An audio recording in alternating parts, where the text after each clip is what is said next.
D'abord à cause des chiffres, parce que la pression migratoire est très forte sur l'Union européenne. Elle n'a jamais été aussi forte depuis 2015, quand il y a eu un grand afflux de réfugiés syriens.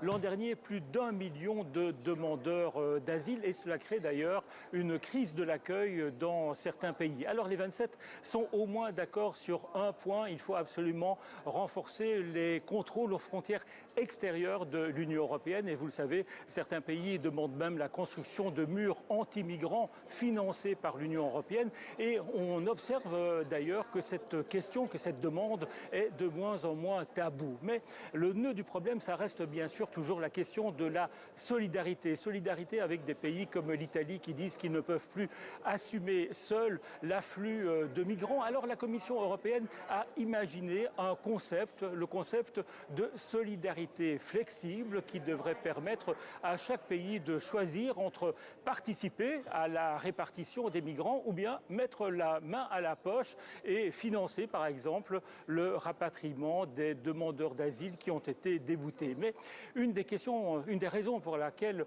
la question migratoire est aussi apparue maintenant dans l'actualité sur la table, c'est l'émotion qui a été suscitée après le naufrage de migrants sur une plage de Calabre il y a 12 jours. 72 morts dans ce naufrage, et le Parlement européen en particulier demande qu'une solution soit trouvée pour que de tels drames ne se reproduisent pas. Mais curieusement, la question des sauvetages en mer ne figure pas dans le projet de pacte migratoire.